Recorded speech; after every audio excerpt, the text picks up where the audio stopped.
गरीब हैं, हम मांग के खाते हैं, हमारे घर में कोई नहीं, जो हमें उसे लेके भगा रहे हैं। हम अपने भाग्य के विधाता स्वयं बन गए हैं, लेकिन कितने अफसोस की बात है ना कि आजादी के 75 साल बाद भी हम अपनी मूलभूत जरूरतों के लिए लड़ाई लड़ रहे हैं, क्योंकि इस देश में गरीब पैदा होना सबसे बड़ा पाप है और शायद गरीब मर जाना उससे भी बड़ा पुण्य का काम है, क्योंकि एक गरीब आदमी अपनी मूलभूत जरूरतों को पूरा करने के लिए दिन रात एक कर देता है और फिर भी वह अपनी मूलभूत जरूरतों को पूरा नहीं कर पाता है और दिन रात मेहनत करने के बाद जब वह अपनी मूलभूत जरूरतों को पूरा नहीं कर पाता है तो ऐसे में वह अपने प्राण त्याग देता है। और उनके और हमारे नेता भारत को महान बनाने की बात करते हैं,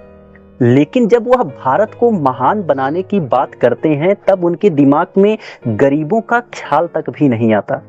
क्योंकि अगर गरीबों का ख्याल आता तो वह भारत को महान करने के लिए नहीं बल्कि गरीबों को उनकी स्थिति को बेहतर करने पर जोर देते। क्योंकि अगर देश के गरीब, असहाय और कमजोर लोगों को उठा करके उनको काबिल बना दिया जाएगा तो शायद है कि भारत भी अपने ऊंचाइयों पर पहुंचेगा और महान भी ऑटोमेटिक बन जाएगा। लेकिन गरीबों के अमीर गरीबों के लिए लड़ाई के लिए खड़े तो होते हैं, लेकिन गरीबों के विश्वास की हत्या कर देते हैं और अपने फायदे के लिए गरीबों को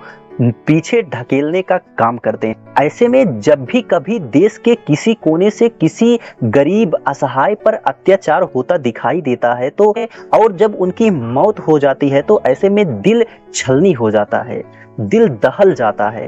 क्योंकि गरीबी में पैदा होना, गरीबी सहना, गरीबी देखते हुए बड़ा होना बहुत बड़ी बात होती है और फिर एक दिन गरीबी की मार से मर जाना भी यह सबसे दुखद घटना होती है। ऐसे में रोटी, कपड़ा, मकान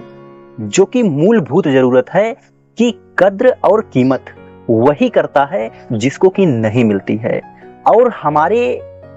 अपने लोग जो कि हमारे उत्थान की बातें करते हैं वह हमें जाति के नाम पर, धर्म के नाम पर, अमीर और गरीब के नाम पर, पिछड़ा और दलित के नाम पर हमें सिर्फ और सिर्फ वर्षों से बेवकूफ बनाते आ रहे हैं और आगे भी ऐसे बनाते रहेंगे। देखिए, भारत को लेकर के बड़ी बड़ी बातें होती हैं, भारत को विकसित करने की बातें होती हैं, भारत को नंबर 1 बनाने की बातें होती हैं, लेकिन उन बातों में कहीं ना कहीं गरीब असहाय लोग छूट जाते हैं। क्योंकि अगर गरीबों असहायों के ऊपर ध्यान दिया जाता, युवाओं के रोजगार पर ध्यान दिया जाता तो शायद भारत को नंबर 1 बनाने की जरूरत नहीं थी, भारत अपने आप नंबर 1 बन जाता। लेकिन अफसोस की बात है कि 75 साल बीत जाने के बाद भी आज भी हम ऐसी स्थिति में जी रहे हैं जहां की सिर्फ जाति, धर्म और मजहबी झगड़े दिखाई देते हैं। कभी जाति के नाम पर हिंसा देखी जाती है तो कभी धर्म के नाम पर तो कभी किसी और चीज पर, बस यही सब देखने को मिल रहा है। ऐसे में देश में जो भी जातीय हिंसाएं चल रही हैं, जो भी गरीबों के ऊपर अत्याचार हो रहा है, या आपने कभी यह दिमाग लगाकर सोचा कि आखिर जो अमीर हो जा रहे हैं उनकी कोई जात क्यों नहीं होती है? जो अमीर हो जाते हैं उनकी कोई जाति नहीं होती है और उनसे कोई लड़ने भी नहीं जाता है, क्योंकि अमीर सिर्फ अमीर होता है और गरीबों के ऊपर सारे नियम और कायदे कानून लगाए जाते हैं।